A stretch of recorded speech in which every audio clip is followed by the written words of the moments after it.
جو ہمارے سر کے اوپر سے گزر رہی ہیں۔ سارا کے انداز میں حیرت تھی۔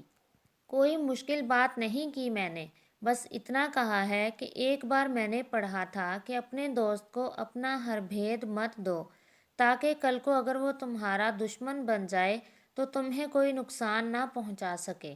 یہی بات رشتہ داروں پر بھی لاگو کر لینی چاہیے، ہمیں کہ کتنے قریبی رشتہ دار کیوں نہ ہوں، ان کو ان کی حد میں رکھو، ہر بات میں گھسانا ضروری نہیں ہے۔ یہی رشتے جب کینچلی اتارتے ہیں تو اپنے بغض اور حسد کو انہی باتوں کے پیرہن میں لپیٹ کر ہمیں ایسی ٹھوکر مارتے ہیں کہ ہم زمین سے اٹھنے کے قابل بھی نہیں رہتے۔ امی، طبیعت تو ٹھیک ہے نا؟ ابو جی کو بلاؤں؟ عائشہ تو فکر کے مارے ان کی پیشانی چھونے لگی تھی۔ آج میں تمہیں ایک کہانی سناتی ہوں، جو شاید ہر گھر کی کہانی ہے، مگر ہر کردار ایک جیسا نہیں ہے۔ کچھ میرے جیسے ہوتے ہیں، کچھ اماں جیسے۔ مومنہ کسی خیال کے تحت بولی تھیں۔ اماں مطلب آپ کی اماں، نانی اماں؟ سارا جوش سے کہتے ہوئے مومنہ کے قریب آ گئی، پھر لاڈ سے ان کی گود میں سر رکھ دیا تھا۔ مومنہ کے ہاتھ آہستہ آہستہ اس کے ریشمی بالوں میں سرسرانے لگے اور ذہن کئی برس پیچھے کی طرف سفر کرنے لگا تھا۔ ارے خالہ آپ! وہ کالج سے لوٹی تو نصرت کو دیکھ کر نہال ہو گئی تھی۔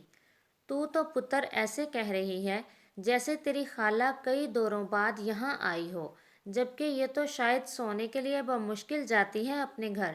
دھوپ سینکتے داجی اپنی اینک صاف کرتے ہوئے بولے تھے۔ تایا جی، آپ بھی بڑے مزاحیہ ہو۔ میں تو بہن کی محبت میں آ جاتی ہوں کہ شوہر پردیس میں ہے، بیچاری اکیلی نعمانی پریشان نہ ہوتی ہو۔ اکیلے ہم، اکیلے تم، جو ہم تم سنگ تو پھر کیا غم۔ انڈین فلموں کے شیدائی سیفی نے ہانک لگائی تھی۔ میں بھول گئی تھی کہ شاہدہ بہن کا تو سارا خاندان ہی مخولی ہے۔ جا میرا بچہ یونیفارم تبدیل کر لے۔ نصرت نے بیگ وہیں رکھ کر کسل مندی سے داجی کے ساتھ چارپائی پر بیٹھی مومنہ سے کہا تھا۔ جاتی ہوں خالہ، دھوپ اچھی لگ رہی ہے، ابھی کر لوں گی تبدیل۔ وہ نیم واں آنکھوں سے خالہ کو دیکھ کر بولی تھی۔ او مومنہ، تو پڑھی لکھی بچی ہے، مجھے یہ بتا کہ میں، تیری بہن، تیرا بھائی، کل ملا کر 4 بندے ہوئے گھر کے۔ ان کی موجودگی میں تیری ماں کسی کو اکیلی نظر آتی ہے تو تیرا نہیں خیال کہ اس کو اپنی آنکھوں کے ساتھ ساتھ دماغ کا بھی علاج کرانا چاہیے؟ داجی کی سوئی ابھی تک نصرت کی بہن کے اکیلے ہونے میں اٹکی ہوئی تھی۔ توبہ ہے، بڈھے کو بات بھولتی ہی نہیں۔ نصرت بڑبڑائی تھیں۔ چند لمحوں میں شاہدہ ٹرے میں رکھی بڑی پلیٹ میں گرم گرم گاجر کا حلوہ لیے نمودار ہوئی تھیں۔ اس کو دیکھ کر ہی نصرت اپنا فون ملا چکی تھی۔ ہاں سکندر، جلدی آجا خالہ کے گھر، تیری خالہ نے تیری خاطر گاجر کا حلوہ بنایا ہے، کہتی ہے سکندر کو بڑا پسند ہے۔ سکندر کے ابے کو بھی قبر سے بلا لے، وہ بھی تڑپتا نہ رہ جائے حلوہ کھائے بغیر۔ داجی نے طنز کیا تھا۔ سیفی نے ایک زوردار کہکا لگایا تھا۔ جا سجنا، تجھ کو بھلا دیا، جا جا جا۔ وہ کمر پر پڑنے والی شاہدہ کے دھپ پر اس کی ہاں حلق میں ہی اٹک گئی تھی۔ کیا ہے؟ میں تو خالو جی کے دل کی پکار بیان کر رہا تھا، جو وہ قبر میں خالہ کو دنیا کے مزے لیتے دیکھ کر کہہ رہے ہیں۔ کم بخت، کام کا نہ کاج کا، بس زبان چلوا لو جتنی چاہے۔ ایسی نکمی اولاد سے تو بندہ بے اولاد چنگا۔ گاجریں کش کر کے کمر اور ہاتھ جواب دے گئے میرے۔ بڑی ہے تو گرمی میں گرمی گرمی چلاتے پنکھے کے آگے سے ہٹتی نہیں، اور چھوٹی دھوپ میں پڑی سردی سردی کرتے رہتی ہے، اور اس کے بعد کمبل میں جو گھستی ہے صبح کی خبر لاتی ہے۔ ایک وہ افلاطون جو ایک کام کرے گی تو 100 بار جتائے گی، اور پھوپھی کے حضور جب تک حاضری نہ دے دے اسے سکون نہیں ملتا۔ شاہدہ دوسری چارپائی پر بیٹھ کر بولے گئیں۔ حلوے کی پلیٹ آگے رکھ کر حلوہ چھوٹی پلیٹوں میں ڈالنا شروع کر دیا۔ او بی بی، اب ذرا اٹھ کر یہ پلیٹیں سب کو پکڑا دو، یا پلیٹوں کی منت کرو کہ خود چل کر کھانے والوں کے پاس پہنچ جائیں۔ پلیٹوں سے ہی کہہ دو اماں۔ 15 سالہ صفی نے پھر ہانک لگائی تھی۔ شاہدہ نے اسے دور سے ہی گھورا تھا۔ صحیح کہہ رہا ہوں اماں،